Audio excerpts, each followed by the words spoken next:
বেদেষু যজ্ঞেষু তপেষু চৈব দানেষু যৎ পুণ্য ফলম প্রদিষ্টম অত্তেতি তৎসর্বম ইদম বিদিত্বা যোগী পরম স্থানম উপৈতি চাদ্যম।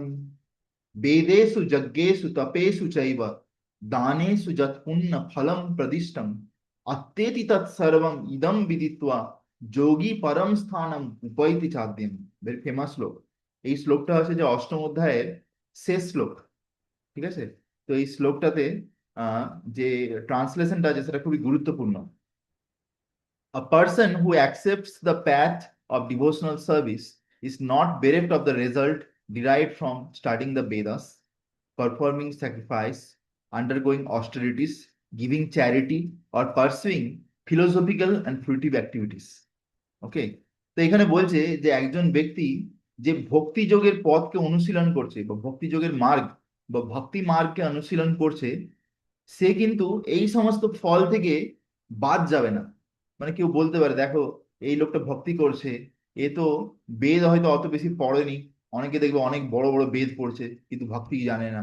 তো অনেকে বড় বড় যজ্ঞ করছে, এ তো যজ্ঞের ফল পাবে না। কেউ অনেকে বড় বড় তপস্যা করছে, কেউ দান করছে। ওকে, কিন্তু এখানে কি বলছে প্রভুপাদ, আমি ইয়েলো লাইনে হাইলাইট করেছি, simply by performing devotional service. কেউ যদি ভক্তিযোগ অনুশীলন করে বা ভক্তিমূলক সেবা করে ভগবানের, হি অ্যাটেন্ডস অল দিস, সেই সমস্ত কিছুর ফল সে পেয়ে যায়।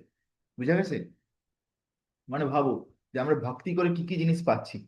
আমরা ভক্তি করে বেদ পড়লে যে ফল সেইটা পাচ্ছি, তারপরে যজ্ঞ করে যে ফল সেটাও পাচ্ছি, তারপরে বিভিন্ন তপস্যা করে যে ফল সেটাও পাচ্ছি, দান করে যে ফল সেটাও পাচ্ছি। ওকে, অ্যান্ড সব থেকে বড় যে পাওয়া সেটা কি, at the end he reaches the supreme eternal abode. আর শেষে সে ভগবানের ধামেতে ফিরে যায়, যেটা সব থেকে বড় প্রাপ্তি। হ্যাঁ, কৃষ্ণ প্রাপ্তি হয় যাহা হইতে, যার দ্বারা আমরা কৃষ্ণ প্রাপ্তি করতে পারি। হ্যাঁ, কেউ যদি আলাদা করে এই সমস্ত জিনিসগুলো পড়ে করে, তাতে সে কৃষ্ণকে পাবে কি পাবে না তার কোনো গ্যারান্টি নেই। কিন্তু কেউ যদি ভক্তি করে সে কিন্তু অবশ্যই কৃষ্ণকে পাবে। পপট, this verse is the summation of the seventh and eight chapters. এই শ্লোকটা হচ্ছে সপ্তম আর অষ্টম অধ্যায়ের এসেন্স।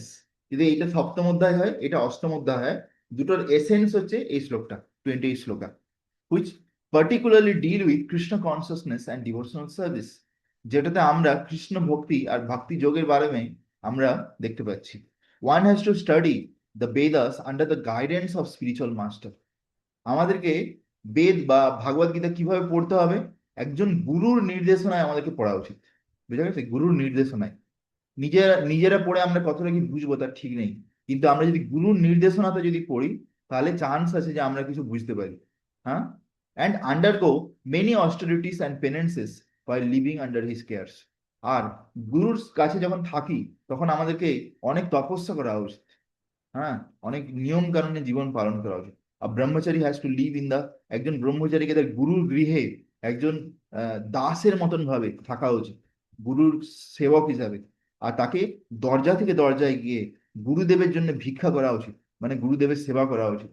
তারপরে সে যা পাবে ভিক্ষা করে সেটা গুরুদেবের কাছে এনে দেবে। গুরুদেব যে সেটা রান্না, গুরুদেবের সেখানে রান্না করবে, যে রান্না করার পরে গুরুদেবকে খেতে দেবে। তারপরে গুরুদেব যদি তাকে খেতে দেয়, বলে তুমি খেয়ে নাও, তবে সে খাবে। আর যদি গুরুদেব না খেতে দেয় বা না খেতে ডাকে, তাহলে সে কিন্তু খাবে না। এরকম কঠোর নিয়ম। আফটার দ্য স্টুডেন্ট, মানে অ্যাটলিস্ট এরকম নিয়ম আগে পালন হতো যখন কেউ গুরুকুলে থাকতো। After the student studies the Vedas under the master for some time, at least from age 5 to 20। তো এরকম ভাবে যতক্ষণ পর্যন্ত সে বেদ পাঠ করতো আর গুরুর আশ্রমে থাকতো, 5 বছর থেকে 20 বছর পর্যন্ত, তারপরে he becomes a man of perfect character. তারপরে এক সে সুচরিত্র পুরুষ বা মানুষ হয়ে উঠত। Study of the Vedas is not meant for recreation of arm chair speculator. Veda পড়ার মানে এই নয় যে চেয়ারের উপর বসে বসে টাইম পাস করবে, but for formation of character. Veda পড়ার মানে হচ্ছে আমাদের চরিত্রকে সংশোধন করা। After this training the brahmachari is allowed to enter into house hold life.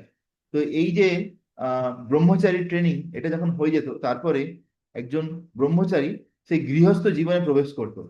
When he is house holder, he has to perform many sacrifices. তারপরে সে যখন ঘরে থাকে বা গৃহস্থ হয়, তাকে অনেক যজ্ঞ করতে হয়, so that he May achieve further enlightenment, যাতে সে আহ মানে জীবনে আগের দিকে আধ্যাত্মিক জীবনে এগোতে পারে। He must also give charity. তারপরে গৃহস্থদের কি করা উচিত? বিভিন্ন দান করা উচিত according to country, time and candidate, discriminating among charity in goodness, passion and ignorance, described in the Bhagavad Gita. Then after retiring from household life, upon accepting the order of Banaprastha, তারপরে সে গৃহস্থ জীবন থেকেও বেরিয়ে আসে, সারা জীবনই গৃহস্থ হয়ে যান, তারপরে বানপ্রস্থ গ্রহণ করে, তখন সে জঙ্গলে চলে যায়, জঙ্গলে বসবাস করে। তো প্রভুপাদ বলেছে বর্তমানে তো জঙ্গলে কেউ থাকতে পারবে না, সেজন্য প্রত্যেকে বৃন্দাবনে যাওয়া উচিত। এবার বৃন্দাবনেও গিয়ে থাকার মতো যোগ্যতা আমাদের নেই, তো সেই জন্য প্রভুপাদ বলেছে আমার যে মন্দিরগুলো, এইগুলো হচ্ছে বৃন্দাবন ধামের সমান। তো সেই জন্য কেউ যদি ইস্কন মন্দিরে এসে থাকে, হ্যাঁ, তাহলে সে কিন্তু বৃন্দাবন ধামে এসেই বসবাস করছে। বুঝে গেছে? Dressing with the tree bark, not shaving etcetera, by carrying out the orders of brahmacharya. তারপরে এখানে কি বলছে, যে সে যখন বানপ্রস্থ আশ্রমে থাকবে তখন তাকে ব্রহ্মচর্য অবশ্যই পালন করতে হবে। Householder life, vanaprastha, and finally sannyasa, one becomes elevated to the perfectional stage of life. এইভাবে সন্ন্যাসের লেভেলে যায়। Some are then elevated to the heavenly kingdom, কেউ কেউ মৃত্যুর পরে সে স্বর্গলোকে চলে যায়। আবার যদি কেউ প্রচুর উচ্চকোটির ভক্ত হয়ে যায়, তাহলে সে কোথায় যায়? ভগবানের ধামে চলে যায়, বা ব্রহ্মজ্যোতিতে যায়, বৈকুণ্ঠ লোকে বা কৃষ্ণ লোকে যায়। না, এবারে বলছে this is the path outline by Vedic literature. এবারে নেক্সট প্রভুপাদ, প্রভুপাদ এবার আমাদের কৃষ্ণ ভাবনামৃতের ব্যাপারে এখানে বলছে।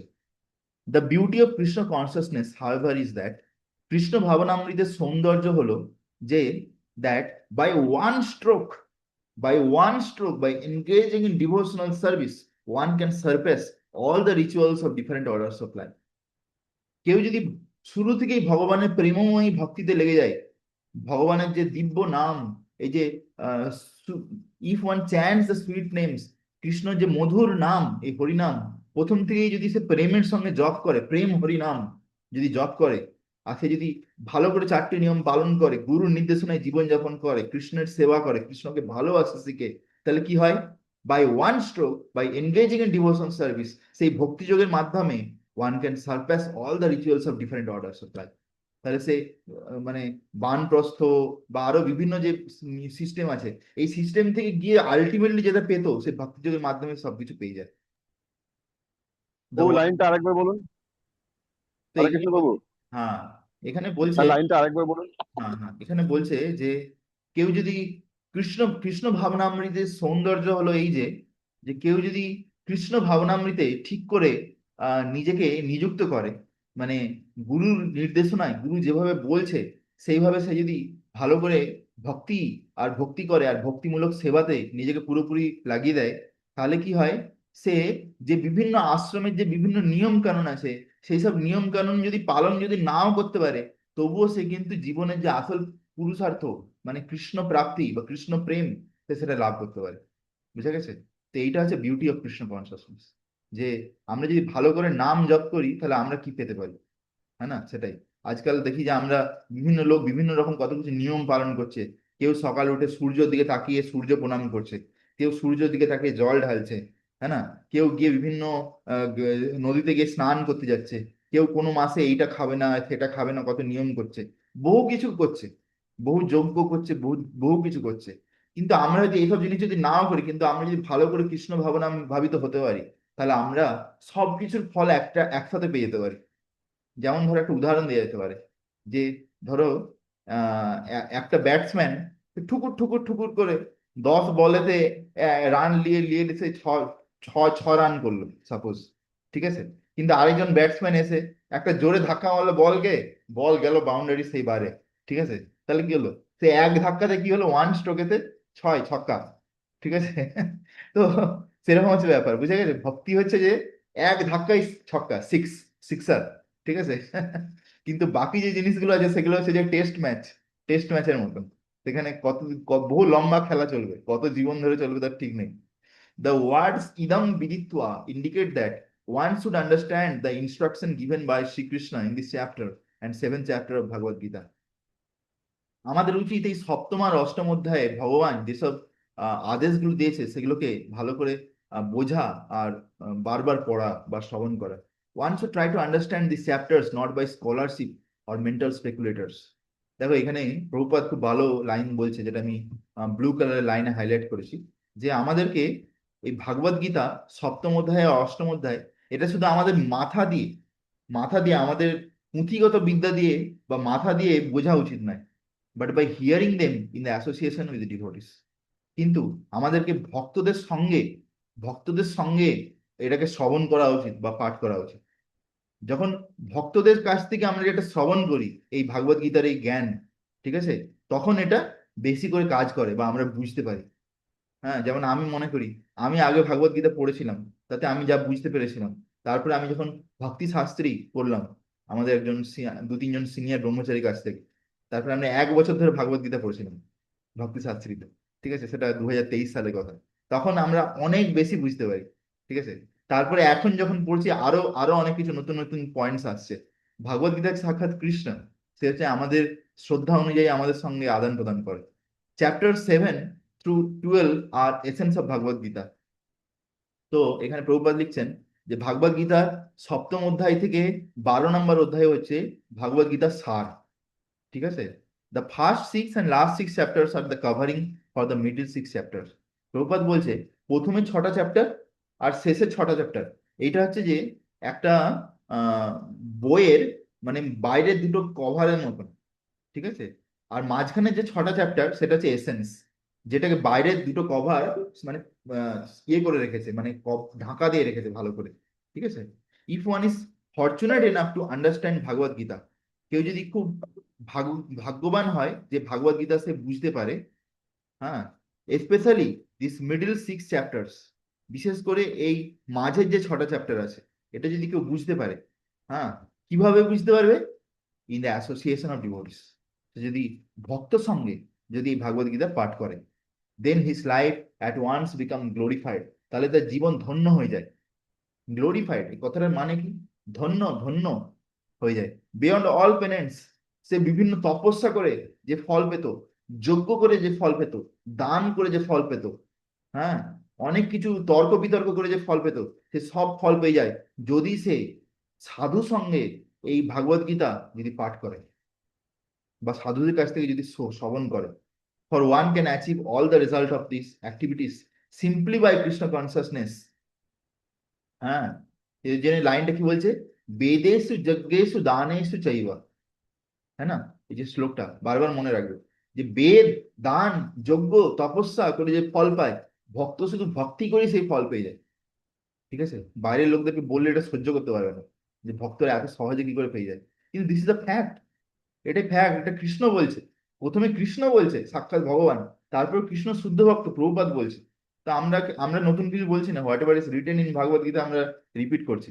বাইরের লোকেরা বলবে, আরে আমরা এত ঠিলাঠিলি করে প্রয়াগরাজে গেলাম, মহাকুম্ভ মেলায় স্নান করলাম, আমরা এত ঠিলাঠিলি করে আমরা শিবের মাথায় জল ঢালতে যাচ্ছি, তারপরে আমরা এত 1 মাস ধরে এই খাচ্ছি না সেই খাচ্ছি না, আর তুমি বলছো ভক্তি করে তুমি সব ফল পেয়ে যাবে।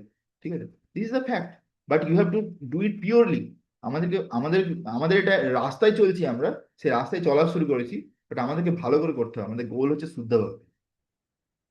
One who has a little faith in Bhagavad Gita should learn Bhagavad Gita from a devotee. দেখো এখানে প্রভুপাদ আমাদের গাইড করছে, বলছে কোনো ভক্তের যদি বিশ্বাস বা শ্রদ্ধা যদি খুব কম থাকে ভাগবত গীতার প্রতি, তাহলে তার কি করা উচিত?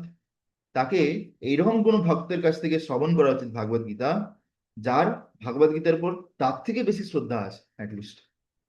ঠিক আছে, যেমন ধরো আমি একটা উদাহরণ দিতে পারি। হুম, আমার কাছে দুটো বোতল আছে, বোতল, ঠিক আছে, দুটো বোতল। এই দুটো বোতলের মধ্যে একটা বোতলে জল বেশি আছে, একটা বোতলে জল কম আছে।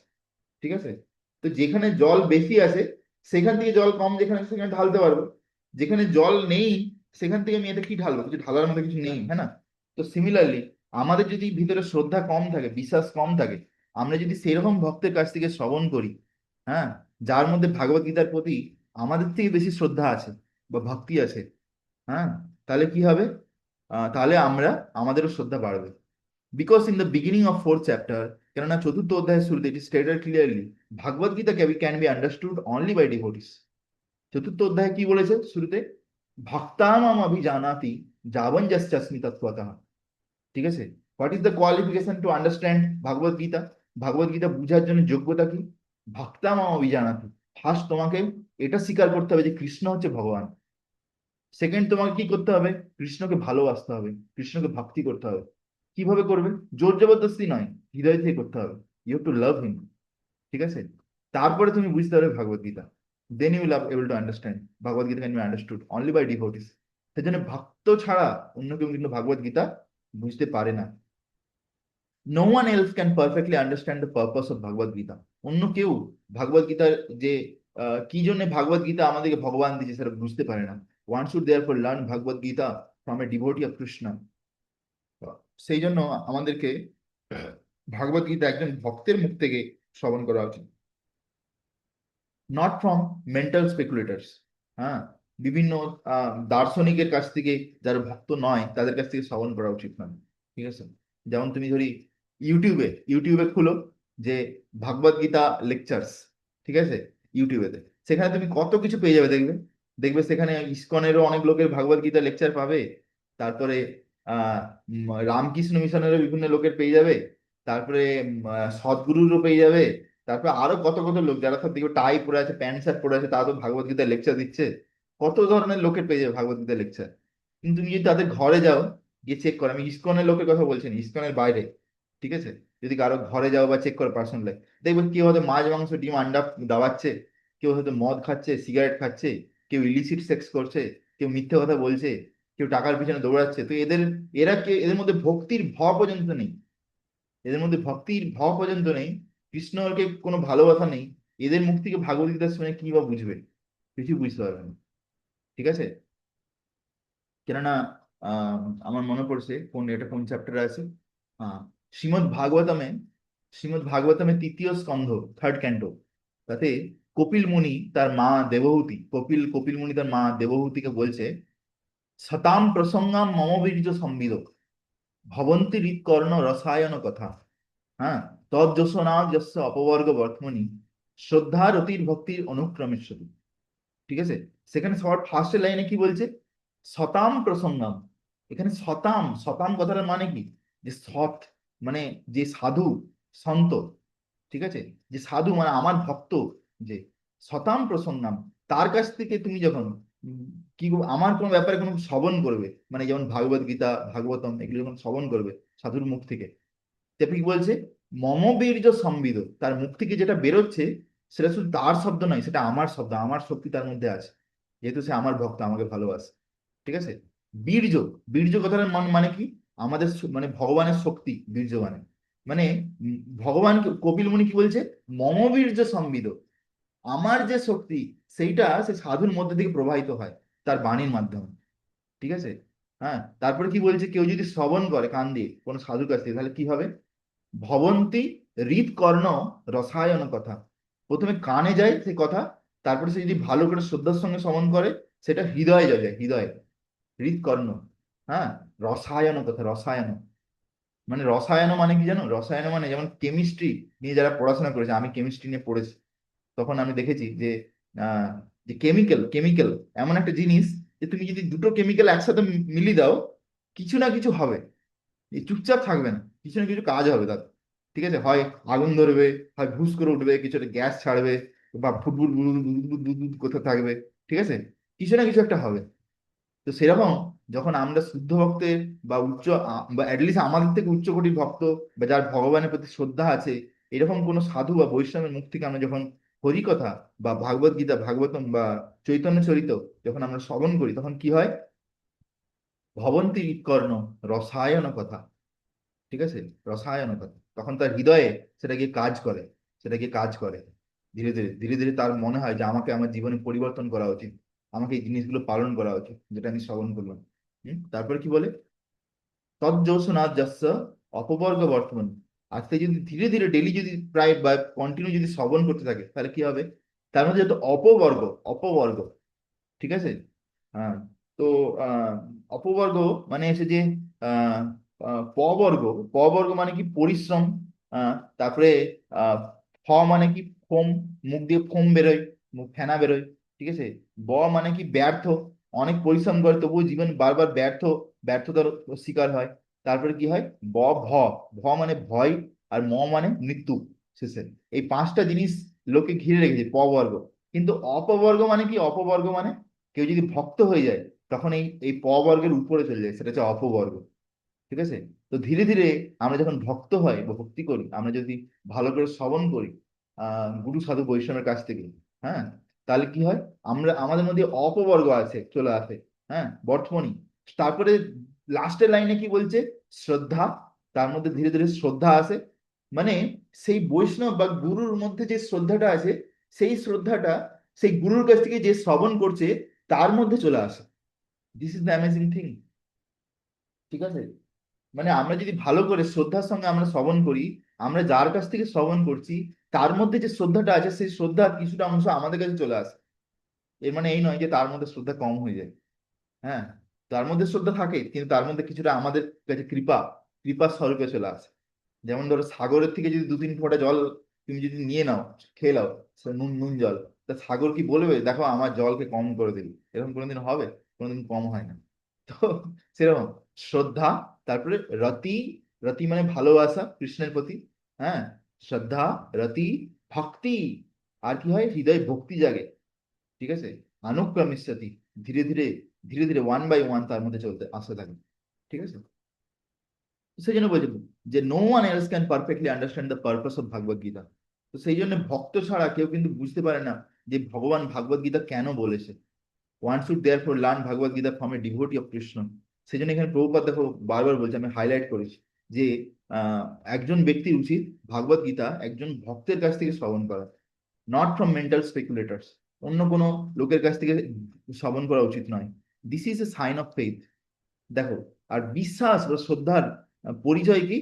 যে সে কিন্তু অন্য কারো কাছ থেকে শুনবে না, সে নিশ্চয়ই গুরু পরম্পরাতে যারা আসছে প্রভুপাদের থেকে তার কাছ থেকে শুনবে, অন্য কারো কাছ থেকে শুনবে না। এটা হচ্ছে বিশ্বাস। When one searches for a devotee, তারপর লাইনে প্রভুপাদ বলছে, যখন কেউ একজন ভক্তকে খুঁজে যে কোথায় ভক্ত, কোথায় ভক্ত, কোথায়, হ্যাঁ, যেমন ধর আমার মনে পড়ে যে আমি যখন প্রথম ঝাড়গ্রামে গিয়েছিলাম চাকরি করতে, তখন আমার first searching, I was searching for devotees. তারপরে আমি যখন রাঁচিতে গিয়েছিলাম, I was searching for devotees, where are the devotees, where is ISKCON, কোথায় ইসকন, কোথায় ভক্ত। ঠিক আছে? তো দেখেন কি বলছে, and fortunately gets the devotees association. আর যদি সে ভাগ্যবান হয়, তাহলে সে ভক্ত সঙ্গ লাভ করে। মানে আমাদেরকে আগে ভক্ত খুঁজতে হবে, তারপরে যদি আমরা ভাগ্যবান হই, কৃষ্ণের কৃপা হয়, তাহলে আমরা ভক্ত সঙ্গ পেতে পারি। ঠিক আছে? তার মানে কি বুঝতে পারছি, যে ভক্ত সঙ্গ পাওয়া মানে এটা একটা ভাগ্যের ব্যাপার। এটা হচ্ছে ভগবানের বিশেষ কৃপা যে আমরা ভক্ত সঙ্গে ভগবান আমাদেরকে রেখেছে, ভক্ত সঙ্গ আমাদেরকে দিচ্ছে, তাই না? তারপরে কি বলছে, one actually begins to study and understand Bhagavad Gita. তারপরে সেই ভক্ত সঙ্গে সে যখন ভাগবত গীতা পড়ে বা শ্রবণ করে বা পাঠ করে, তখন সে অ্যাকচুয়ালি ভাগবত গীতাকে বুঝতে শিখে। By advancement in the association of devotee, তারপরে যখন সে ভক্ত সঙ্গে উন্নতি করতে থাকে, one is placed in devotional service, তখন সে তখন সে এরকম অনুভব করে যে আমার এবারে ভগবানের সেবা করা উচিত।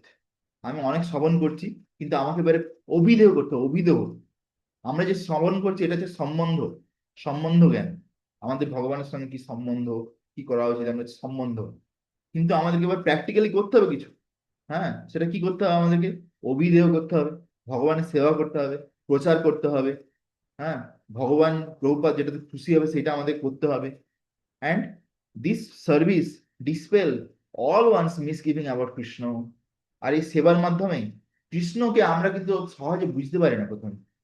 ঠিক আছে? কৃষ্ণকে আমরা সহজে বুঝতে পারি না, কৃষ্ণের ব্যাপারে অনেক সন্দেহ থাকে আমাদের মনে, অনেক সংশয় থাকে, এটা স্বাভাবিক। কারণ কিন্তু এখানে কি বলছে, কেউ যদি ভগবানের সেবা করে, তার সঙ্গে সঙ্গে ভক্ত সঙ্গে থেকে শ্রবণ করে, তাহলে তার হৃদয়ে কৃষ্ণের জন্য যা যা সংশয় আছে, সন্দেহ আছে, সেগুলো সব দূর হয়ে যায়। ঠিক আছে? or God, Krishna's activities, form, pastimes, and name and other features. After these misgivings have been perfectly cleared away, তারপরে যখন তার হৃদয় থেকে এই মেঘের মতন অন্ধকারগুলো চলে যায়, one become fixed in one study, তারপরে সে একদম ফিক্সড হয়ে যায়। ফিক্সড মানে আগে কিরকম ভাবে ছিল ভক্তি, এরকম ভাবে হচ্ছিল, এরকম এরকম ভাবে যাচ্ছিল। কিন্তু ফিক্সড মানে কি, এরকম স্ট্রেট স্টেডি যাবে, স্টেডি। ঠিক আছে? মানে নিষ্ঠা, নিষ্ঠা। ঠিক আছে? যখন কেউ ভক্ত সঙ্গে থাকে, ভালো করে শ্রবণ কীর্তন করে, ভালো করে সেবা করে, তারপরে ধীরে ধীরে এরকম ভাবে করতে করতে বছর পর বছর করতে করতে সে যেই স্তরে চলে আসে সেটাকে বলা হয় নিষ্ঠা। Then one relishes the study of Bhagavad Gita. তখন তাকে বলতে হয় না যে তুমি প্রভু ভগবদ গীতা পড়েছো বা প্রভুপাদের বই কি তুমি ডেলি পড়ছো। সে বলবে আরে প্রভু এসব বলতে হয়, আরে আমি ডেলি এমনি পড়ি, আমার যদি টাইম নাও হয় আমি একটু হলেও পড়বো। প্রভুপাদের বই না পড়লে তার টিকতে পারবো না ভক্তিতে। সে নিজে নিজেই ডেলি পড়ে, তাকে ঠিলতে হবে না তাকে। ঠিক আছে, বা তাকে ধরো সকালবেলা 4টের সময় উঠার জন্য তাকে অ্যালার্ম দিতে হবে না, বা তাকে 10জন লোকে ডাকতে হবে না। সে 4টের সময় কি, সে 3:30-র সময় ঘুম থেকে উঠে যাবে দরকার হবে। ঠিক আছে, সেরকম হচ্ছে ব্যাপার। Then one relishes study of Bhagavad Gita attain the state of feeling always Krishna conscious. হ্যাঁ, তখন সেই ভাগবত গীতা যখন পড়ে তাতে একটা রস আস্বাদন করে, রস, যে কৃষ্ণ তার ভক্তকে কত ভালোবাসে। ঠিক আছে, যখন কৃষ্ণ অর্জুনকে বলছে কোন তেহ প্রতি জানিহি নামে ভক্ত প্রণশ্যতি, ও কুন্তি পুত্র অর্জুন, তুমি সবার সামনে এটা প্রতি বলে দাও, ঘোষণা করে দাও যে আমার ভক্তের কোনোদিন বিনাশ হয় না, আমার ভক্তকে কেউ কোনোদিন নষ্ট করতে পারে না। হয়তো তার শরীরটা নষ্ট করতে পারে, কিন্তু তাকে, তার যে আত্মা, তাকে আমি সবসময় রক্ষা করি। হ্যাঁ, তো এইরকম ভাবে সে যখন পড়বে, সে দেখতে পাবে যে কিভাবে কৃষ্ণ কতটা ভালোবাসে। ঠিক আছে, তার ভক্তকে। তো অ্যাটেন্ড দ্য স্টেট ফিলিংস, তারপরে সে কৃষ্ণের জন্য অনেক ভালোবাসা হৃদয়ে আসে। In the advance stage one falls completely in love with Krishna. তারপরে সে যখন উন্নত স্তরে চলে আসে, সে কৃষ্ণের প্রতি ভালোবাসা অনুভব করে। হ্যাঁ, তো this highest perfectional stage of life enables the devotee to be transferred to the Krishna's abode in spiritual sky. তারপরে যখন সে সব থেকে উচ্চ স্তরে চলে যায়, যখন সে কৃষ্ণ প্রেম, প্রেম ও পুমার্থ মহান, সে যখন প্রেম লাভ করে, তখন সে তার এই জগতে থাকা আর আধ্যাত্মিক জগতে থাকা দুটোই সমান হয়ে যায়। তখন সে any time he can go back to godhead, সে যে কোনো সময় ভগবত ধাম চলে যেতে পারে। হ্যাঁ, গোলক বৃন্দাবন, হয় দ্য ডিভোটি বিকামস ইটারনালি হ্যাপি, সেখানে গেলে সে চিরন্তন সুখ লাভ করে। ঠিক আছে, এখানে সুখ হচ্ছে কিছুক্ষণের সুখ, কিছুক্ষণের সুখ আর এতটা দুঃখ, কিছুক্ষণের সুখ এতটা দুঃখ।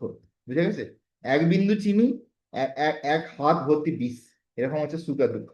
কিন্তু আধ্যাত্মিক জগতে শুধু শুধু চিনি চিনি, সেখানে কোনো দুঃখ নেই, সেখানে শুধু আনন্দে আনন্দ। ঠিক আছে, তো এইভাবে আমাদের Bhagavad Gita as it is Srila প্রভুপাদের অষ্টম অধ্যায় সম্পূর্ণ হলো। Thus end the Bhaktivedanta purport to the 8th chapter of Srimad Bhagavad Gita in the matter of attaining the supreme. জয় ভাগবত গীতা অষ্টম অধ্যায় কি জয়। এবার আজকে আমরা আহ নবম অধ্যায় শুরু করব, যতটা হয়। নবম অধ্যায়, 9th chapter, the most confidential knowledge. এই চ্যাপ্টারটার নাম হচ্ছে রাজবিদ্যা। রাজবিদ্যা, ঠিক আছে, একটা প্রভুপাদ ছোট বই লিখেছে, সেই বইটার নাম হচ্ছে রাজবিদ্যা। সেই বইটাতে উপরে এই ভগবান কৃষ্ণ আর অর্জুনের ছবি আছে। তো এই নবম অধ্যায়ের উপরেই প্রভুপাদ ওই বইটা লিখেছে, খুব ইম্পর্টেন্ট। এটা ভক্তি যোগের মানে খুব সিক্রেট ট্রেজারি। হ্যাঁ, সিক্রেট ট্রেজারি মানে একদম মাঝখানে লুকিয়ে রাখা আছে, গোপন জিনিস মতন মাঝখানে লুকিয়ে রাখা আছে। হ্যাঁ, তো Lord Krishna is the supreme Godhead. ভগবান শ্রীকৃষ্ণ হচ্ছেন পরমেশ্বর ভগবান and the supreme object of worship. তিনি হচ্ছেন সমস্ত আহ সমস্ত পূজা যার জন্য অর্পণ করা হয়, বা ভক্তি বা পূজা যার জন্য অর্পণ করা হয়, সেটা হচ্ছে ভগবান শ্রীকৃষ্ণ জন্যই। তিনি হচ্ছেন তার পরম লক্ষ্য। The soul is eternally related to him. সমস্ত যে আত্মা, সবাই তার সঙ্গে চিরন্তন ভাবে সংযুক্ত আছে ট্রান্সেন্ডেন্টাল ডিভোশনাল সার্ভিস, এই ভক্তির মাধ্যমে, and by reviving one's pure devotion. আর আমাদের এই শুদ্ধ ভক্তি যদি আমরা লাভ করতে পারি জীবনে, ওয়ান রিটার্নস টু কৃষ্ণ, তাহলে আমরা কৃষ্ণের কাছে আবার ফিরে যেতে পারি আধ্যাত্মিক জগতে। গীতা মাহাত্মা সং divine study. Rajavidya the king of knowledge, এটা যে সমস্ত জ্ঞানের মধ্যে রাজা, সেজন্য বলা হচ্ছে রাজবিদ্যা। টেক্সট নাম্বার 1, শ্রী ভগবান উবাচ ইদম তু তে গুহ্যতমম প্রবক্ষ্যামি অনুসূয়বে জ্ঞানম বিজ্ঞান সহিতম যদ্গত্বা মোক্ষসে শুভাৎ। এখানে ভগবান কি বলছে, ইদম তু তে গুহ্যতমম। হ্যাঁ, গুহ্যতমম মানে কি, বলছে ও অর্জুন, এই যে জ্ঞান আমি তোমাকে দিতে চলেছি, এটা সব থেকে গুহ্যতম, মানে মোস্ট কনফিডেন্সিয়াল, সব থেকে গোপনীয়। হ্যাঁ, গোপনীয়। মানে ধরো তুমি ধরো আহ তোমার ধরো কোম্পানি একটা সাকসেস দিকে যাচ্ছে, খুব ভালো ইনকাম করছে, তার মানে তার পিছনে কিছু সিক্রেট আছে, গোপন ব্যাপার আছে। সেটা তো তুমি সবার সামনে বলবে না, যে বা যে আমরা এরকম করছি সেই জন্য আমরা সাকসেস পাচ্ছি। তো সেরকম এই যে ভাগবত গীতা, তার মধ্যে সব থেকে সিক্রেট জায়গা এটা হচ্ছে এই 9th অধ্যায়। We have the most confidential প্রবক্সামি আই এম স্পিকিং আনুসূয়াবে টু দ্য নন এনভিয়াস। তারপরে এখানে কি বলছে, এটা একটা কোয়ালিফিকেশন। কাউকে যদি ভাগবত গীতা বুঝতে হয়, তাকে কি কি হতে হবে? নন এনভিয়াস। তার কারো প্রতি হৃদয়ে হিংসা থাকলে চলবে না। যদি আমার হৃদয়ে কারোর জন্য হিংসা থাকে, তাহলে কিন্তু আমরা এই নবম অধ্যায় বুঝতে পারবো না এই জ্ঞান। জ্ঞানম, জ্ঞান মানে কি? নলেজ। নলেজ মানে জ্ঞান। আর বিজ্ঞান, বিজ্ঞান মানে কি? যখন সেই জ্ঞানটা আমরা পুরোপুরি উপলব্ধি করতে পেরেছি, এবার আমার জীবনে আমরা পালন করছি, সেইটা হচ্ছে বিজ্ঞান। বুঝে গেছে? যেমন ধরো একটা বই আমরা পড়ছি, একটা বই পড়ছি, ওকে, সেই বইটাতে ধরো কিছু লেখা আছে, সেইটা পড়ে আমি যেটা বুঝলাম সেটা হচ্ছে জ্ঞান। তারপরে যখন সেটা নিয়ে বারবার চিন্তা করছি, আমি বিভিন্ন ভক্তের সঙ্গে আলোচনা করছি, তারপরে আমি আমার জীবনে সেটা প্র্যাকটিস করছি, সেটা কি বলে? বিজ্ঞান। ঠিক আছে? জ্ঞানম বিজ্ঞানম সহিতম যত যত জ্ঞাত্বা, যেটা জেনে গেলে মোক্ষসে, তুমি কি হবে? তুমি ভবসাগর থেকে মুক্ত হয়ে যাবে। হ্যাঁ, অশুভাত from the miserable material existence. এই ভবসাগরের যে কষ্ট দুঃখ, এর থেকে তুমি মুক্তি পেতে পারো। এর মানে আমরা কি বুঝতে পারছি? এই নবম অধ্যায়টা একটা ঠিক নৌকার মতো, নৌকা, নৌকা, যেই নৌকার উপর চেপে আমরা এই ভবসাগরকে পেরিয়ে যেতে পারি।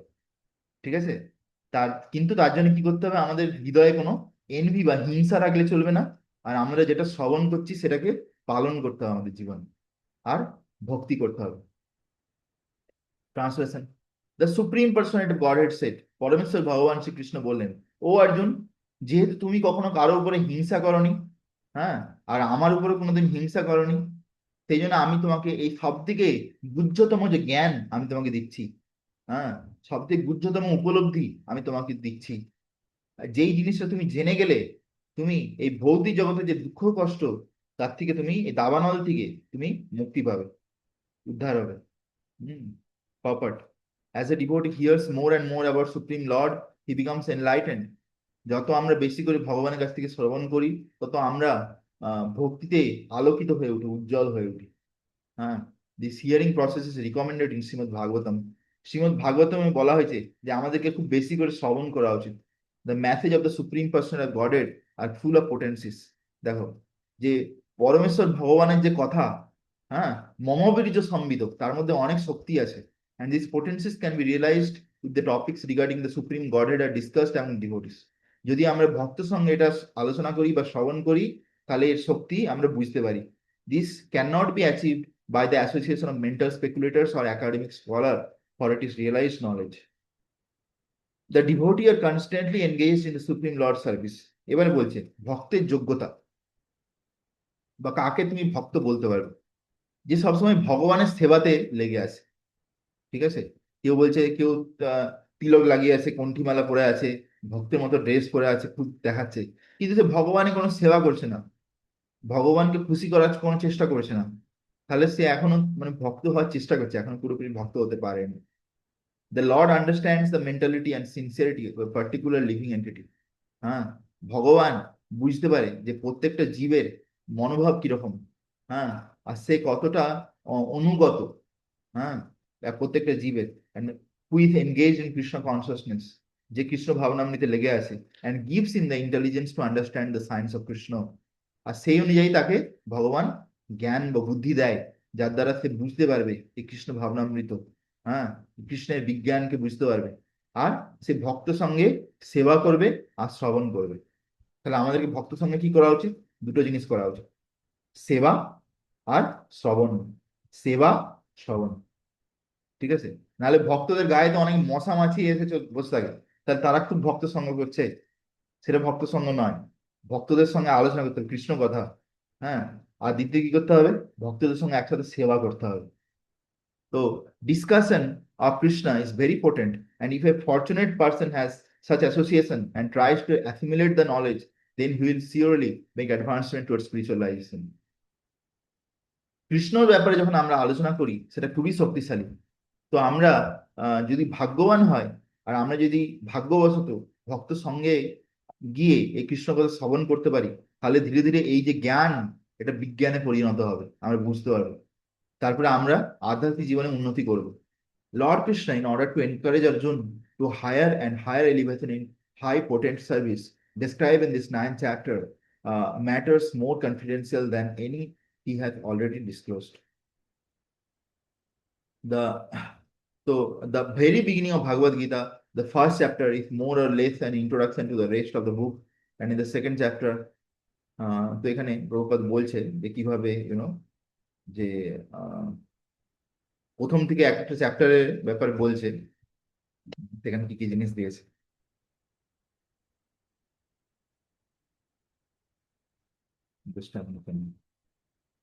লিটল ইলাবোরেট মানে টেক্সট নাম্বার 2 তে যাচ্ছে। রাজবিদ্যা রাজগুহ্যম পবিত্রম ইদম উত্তমম প্রত্যক্ষ্বা অবগমম ধর্মম সুসুখম কর্তুম অব্যয়ম। এই শ্লোকটা খুব ইম্পর্টেন্ট শ্লোক, আশা করি এটা আপনারা আগে শ্রবণ করেছেন। রাজবিদ্যা বলছে, ও অর্জুন, এই যে বিদ্যা তুমি আমার কাছ থেকে শ্রবণ করতে যাচ্ছ, এটা হচ্ছে রাজবিদ্যা। এটা সমস্ত বিদ্যার মধ্যে রাজা। রাজগুহ্যম, সমস্ত গোপনীয় বস্তুর মধ্যেও বা সমস্ত গোপনীয় জ্ঞানের মধ্যে এটা হচ্ছে সব থেকে বেশি গোপনীয়। হ্যাঁ, মানে ভক্তি, ভক্তি যে জিনিসটা আমরা পেয়েছি, যেটা প্রভুপাদের কৃপায় পেয়েছি, সেটা হচ্ছে সমস্ত বিদ্যার মধ্যে শ্রেষ্ঠ। হ্যাঁ, আর তারপর কি বলছে, এটা সব থেকে গোপনীয় জিনিস। তারপর থার্ড কি, পবিত্রম, এটা সব থেকে বেশি পবিত্র। ইদম উত্তমম, আর এই এর থেকে বেশি উত্তম বা ভালো কিছু হতে পারে না। হ্যাঁ, প্রত্যক্ষা অবগমম ধর্মম। হ্যাঁ, প্রত্যক্ষা অবগমম ধর্মম। আর এটা মানে কি বলছে, বাই ডাইরেক্ট এক্সপিরিয়েন্স আন্ডারস্টুড। এটা এটা মানে তোমাকে, মানে কি বলবো, আহ বহু বছর অপেক্ষা করতে হবে না, তুমি ভক্তিতে আসার পরে তুমি বুঝতে পারবে যে এটা কতটা সুন্দর। ঠিক আছে, এটাতে গুরু মহারাজ বলেন যে ভক্তি জিনিসটা এরকম যে আমরা যখন ভক্তি প্র্যাকটিস করি, তখনই আমরা বুঝতে পারি যে এটা কত সুন্দর। হ্যাঁ, কেউ ধরো কেউ ধরো যখন প্রথম প্রথম ভক্তি দিতে তাকে মঙ্গল আরতি উঠতে খুব কষ্ট হয়, কারণ ঘুম থেকে উঠতে তাকে ধরো ভক্তরা ঠিলে ঠিলে ঘুম থেকে উঠায়। তারপরে সে যখন স্নান করে তিলক টিলক লাগিয়ে মঙ্গল আরতি অ্যাটেন্ড করতে যায়, তারপরে দেখে যে ভক্তরা কত সুন্দর কীর্তন করছে আর নৃত্য করছে ভগবানের সামনে, তখন তার অদ্ভুত লাগে, অদ্ভুত লাগে। যদিও সে কিছুক্ষণ আগে তার খারাপ লাগছিল, কিন্তু সে যখন এক্সপিরিয়েন্স করলো, সে যখন জিনিসটা এক্সপিরিয়েন্স করলো, হ্যাঁ, মানে তখন কি হলো, সে সঙ্গে সঙ্গে বুঝতে পারে যে এটা কত মধুর। হ্যাঁ, তারপরে যখন সে যখন উম, ইয়ে করে প্রসাদ পায়, সে কত সুন্দর লাগে তার কৃষ্ণ প্রসাদ পেতে। তারপরে সে যখন ধরো মৃদঙ্গ বাজায় করতাল বাজায় ভক্তদের আর ভগবানের আনন্দের জন্য, তার তখন অনেক ভালো লাগে। তারপরে সে যখন ভাগবতম শ্রবণ করে, কৃষ্ণ লীলা শ্রবণ করে, তখন তার কত মধুর লাগে। এরকম ভাবে মানে আমরা, আমাদের লক্ষ্য হচ্ছে শুদ্ধ নাম জপ করা, কৃষ্ণ প্রেম লাভ করা। কিন্তু আমরা যদি এখন শুদ্ধ নাম জপ করতে নাও পারি, কৃষ্ণ প্রেম লাভ করতে নাও পারি, কিন্তু আমরা এই মুহূর্তে আমাদেরকে যেটা গুরুদেব বলছে সেটা যদি পালন করি, আমরা এখন থেকে কিন্তু আমরা আনন্দ পাবো। এই নয় যে আমাদেরকে আনন্দ পেতে গেলে আরো 10 বছর অপেক্ষা করতে হবে। ভক্তি এমন জিনিস, এটা যে প্রত্যক্ষ অবগমন ধর্ম, মানে এটা একটা এমন একটা ধর্ম যেটাতে শুরু থেকে শেষ পর্যন্ত আনন্দ আছে। ওই জন্য কি বলছে, সব অবতার সার শিরোমণি কেবল আনন্দ কন্দ। ঠিক আছে, হ্যাঁ, কেবল আনন্দ কন্দ। ঠিক আছে, তো আহ ভজ ভজ ভাই চৈতন্য নিতাই। হ্যাঁ, তো এই যে আমরা যে আহ, নিতাই গৌরাঙ্গকে সেন্টার করে যে আমরা ভক্তি করছি, এই ভক্তিতে আমরা কি পাচ্ছি, কেবল আনন্দ কান্দা, শুধু আনন্দ পাবো আমরা। ঠিক আছে, তারপরে লাস্টের লাইনে কি বলছে, সুসুখম কর্তুম অব্যয়ম। সুসুখম, সুসুখম মানে কি, দেখো সুখম মানে হচ্ছে হ্যাপিনেস, হ্যাপিনেস, হ্যাপিনেস মানে আনন্দ। কিন্তু সুসুখম এর মানে হচ্ছে খুব আনন্দ, প্রচুর প্রচুর খুশি। ঠিক আছে, ধরো ধরো সাপোজ বলো, আহ আমি ধরো প্রত্যেকদিন প্রসাদ পাচ্ছি। ঠিক আছে, আমি ধরো প্রত্যেকদিন প্রসাদ পাচ্ছি। ঠিক আছে, প্রত্যেকদিন প্রসাদে ধরো আহ ঘি লাগানো চাপাতিতে, মানে রুটিতে ঘি লাগিয়ে মানে দেওয়া হচ্ছে। বেশ খেতে ভালোই লাগে, প্রত্যেক দিনই ভালোই লাগছে, সেটা সেটা একটা নর্মাল হয়ে যায়, নর্মাল। ঠিক আছে। কিন্তু যদি কোনোদিন ধরো চাপাতি আছে, সবজি আছে, ডাল আছে, রাইস আছে, তার সঙ্গে যদি সুইট রাইস চলে আসে, সুইট রাইস মানে পায়েস যদি চলে আসে বাঙালিদের, তাহলে কি হবে? ওহ, বিশাল আনন্দ। মানে মানে কেউ যদি বাঙালি হয়, তার যদি রুটির সঙ্গে যদি পায়েস পেয়ে যায়, তাহলে তার কোনো আনন্দের সীমা থাকবে না। তো সেরকম হচ্ছে ব্যাপার। বলছে ভক্তি জিনিসটা হচ্ছে এরকম, যে গরম রুটি তাতে ঘি লাগানো আছে, তার সঙ্গে পায়েস, সুইট রাইস, মানে সুসুখম কাট্টুম অব্যয়ম। বলছে তুমি যখন প্র্যাকটিস করবে ভক্তি, তখনই তুমি আনন্দ পাবে। হ্যাঁ। আর এই আনন্দটা কিরকম? অব্যয়ম। বয়ম মানে কি? যেটা নষ্ট হয়ে যায়, কিছুক্ষণ যাবে, গাড়ি তেল শেষ হয়ে গেল, এটা হচ্ছে বয়ম। আর অব্যয়ম মানে যেটা কন্টিনিউ যেতে থাকবে, কিন্তু এর তেল কখনো শেষ হবে না। বুঝতে পেরেছো?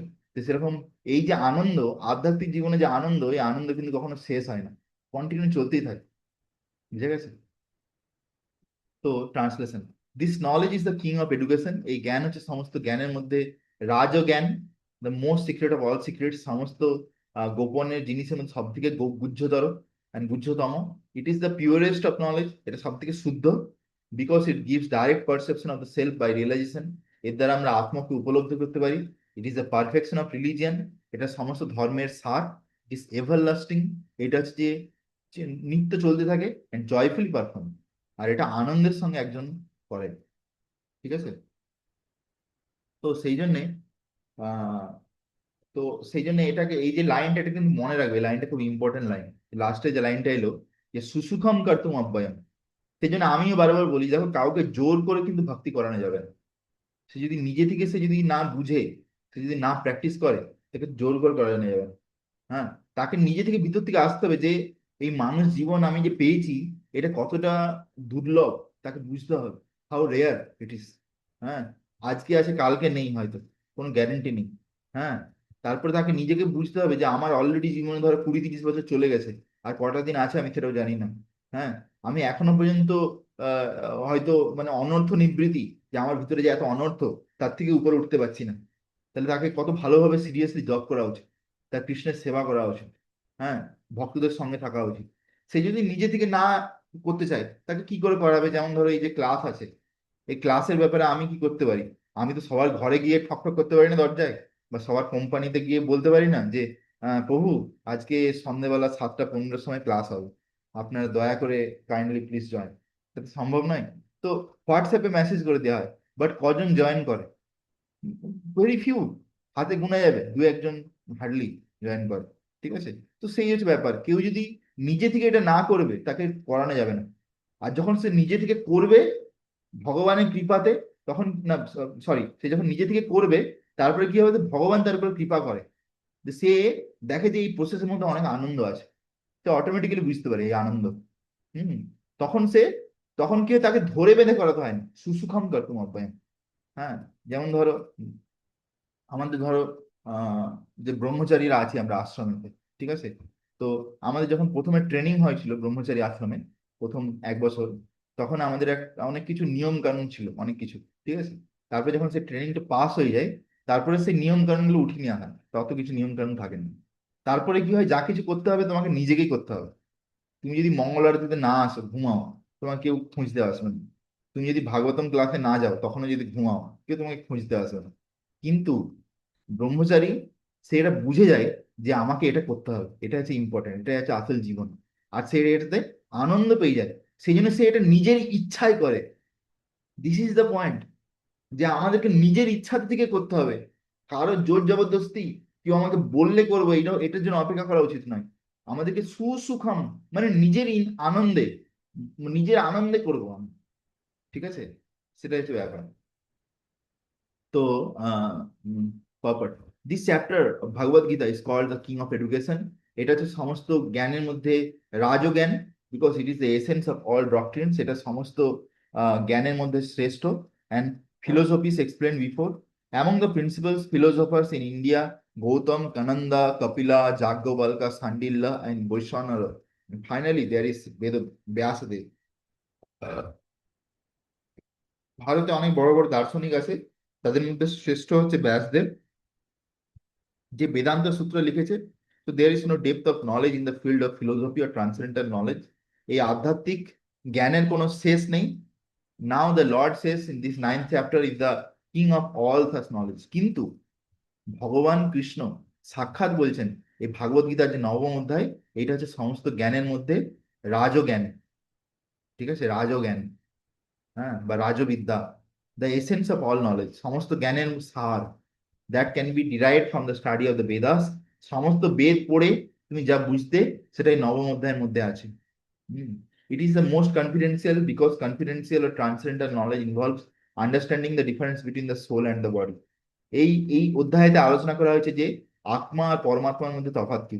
And the king of all confidential knowledge culminates in devotional service. আর এই জ্ঞান যখন কেউ লাভ করে, সে বুঝে যায় যে আমাকে কি করা উচিত, আমাকে ভক্তি করা উচিত। Generally, people are not educated in this confidential knowledge. They are educated in external knowledge. সাধারণত লোকের মধ্যে এই জ্ঞান থাকে না, আধ্যাত্মিক জ্ঞান। As far as ordinary education is concerned, people are involved with so many departments. There are so many departments knowledge all over the world and many huge universities. বলছে অনেক বড় বড় বিশ্ববিদ্যালয় আছে, কিন্তু এইরকম কোনো বিশ্ববিদ্যালয় নেই যেখানে একটা আহ আত্মা যে কি জিনিস সেটা যে শিখানো হয়, এরকম কোনো বিশ্ববিদ্যালয় নেই নেই ঠিক আছে। যেমন এই সম্বন্ধে আমার মনে পড়ে প্রভুপাদের একটা ফেমাস ডিসকাশন। প্রভুপাদ আমেরিকাতে, ইউএস, ইউনাইটেড স্টেটস আমেরিকা, তার সেখানে একটা খুব বিশাল বিখ্যাত বিদ্যালয়, হ্যাঁ, আই থিঙ্ক হার্ভার্ড, হার্ভার্ড বা অন্য কোনো একটা ইউনিভার্সিটি হবে। সেই ইউনিভার্সিটিতে প্রভুপাদকে ডেকেছিল একটা ডিসকাশন করার জন্য, আলোচনা করার জন্য। ঠিক আছে, তো সেইখানে যখন প্রভুপাদ যায়, তখন প্রভুপাদকে অনেক কিছু আলোচনা হয়। যে প্রভুপাদ তখন সেখানে যে প্রফেসর তাদেরকে আহ, বা স্টুডেন্টদেরকে একটা কোশ্চেন করে যে আপনাদের তো কলেজে বা ইউনিভার্সিটিতে অনেক আলাদা আলাদা ডিপার্টমেন্ট আছে যেখানে অনেক কিছু জিনিস নিয়ে আলোচনা হয়, কিন্তু এইরকম কিছু একটা ডিপার্টমেন্ট কি আছে যেই ডিপার্টমেন্টে একটা জীবিত মানুষ আর একটা মৃত মানুষ দুটোর মধ্যে কি ডিফারেন্স সেটা বুঝাতে শেখায়? এরকম কি কোনো ডিপার্টমেন্ট আছে? তখন তারা চুপ হয়ে যায়, তারা কেউ কোনো উত্তর দিতে পারে না। মানে আত্মা, হ্যাঁ, জীবিত মানুষ আর মৃত মানুষের মধ্যে তফাৎ কি? যে জীবিত মানুষের মধ্যে আত্মা আছে আর মৃত মানুষের মধ্যে আত্মা নেই। তো এই জ্ঞান কিন্তু কেউ কোথাও কাউকে দেয় না। তো আহ, আমরা ভাগ্যবান যে আমরা শিলা প্রভুপাদের কৃপায় ইসকন ইনস্টিটিউশনে আছি বলে আমরা এই ব্যাপারে জানতে পারছি। Yet the soul is the most important part of the body.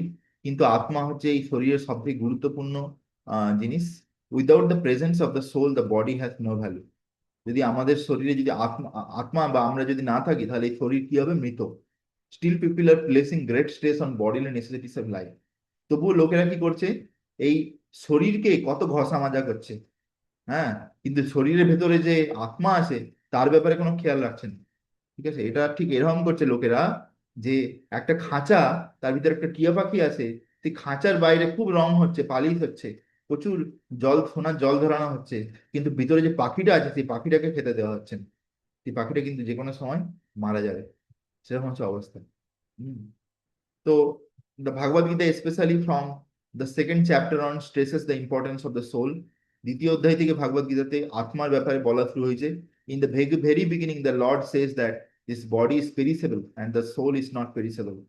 এই শরীরটা হচ্ছে যে একদিন বিনাশ হবে, কিন্তু আত্মার কোনোদিন বিনাশ হবে না। অন্তবন্ত ইমে দেহে নিত্য সত্য শরীরিণাম।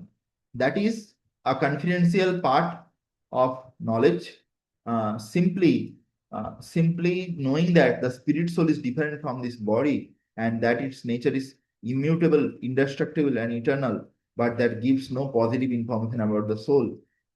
Sometimes people are under the impression that the soul is different from the body, that when the body is finished, no one is liberated from the body. The soul remains in a void and becomes impersonal. But actually, that is not a fact. তো অনেকের আত্মার ব্যাপারে অনেক রকম চিন্তা ভাবনা থাকে, হ্যাঁ, but how can the soul which is so active within the body be inactive after being liberated from the body? তো অনেকে বলে যে মৃত্যুর পরে যদি আত্মা যদি মুক্তি লাভ করে, তখন নাকি আত্মা গিয়ে একটা জায়গা থেকে চুপচাপ শান্তভাবে বসে থাকে, কোনো তার কাজকর্ম কিছু থাকে না, মানে ব্রহ্মজ্যোতি থেকে ঘুরতে থাকে। ঠিক আছে, তো বলছে এখানে প্রভুপাদ বলছে যে শরীরের মধ্যে আত্মা এত অ্যাক্টিভলি আছে যে পুরো শরীরটাকে চালাচ্ছে, যে যে আত্মা, হ্যাঁ, তো সে কি করে এরকম ইনঅ্যাক্টিভ হতে পারে? ওকে, সো এখানে তারপরে বলছে Prabhupada, if it is eternal, then it should be active, and its activities in the spiritual kingdom are the most confidential part of spiritual knowledge. Mm. These activities of the spirit soul and therefore indicated here as constituting the king of knowledge, the most confidential part of knowledge.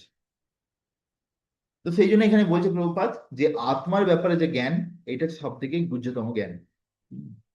তারপর বলছি, in the Padma Puran, man's sinful activities have been analyzed and shown to be the result of sin after sin. Those who are engaged in fruitive activities are entangled in different stages of form of sinful reaction. ঠিক আছে, তো lot of things are there.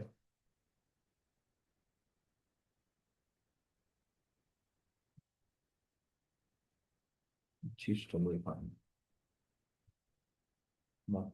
Very big purport. I think we'll continue in next class. Okay. Shri Prabhupada,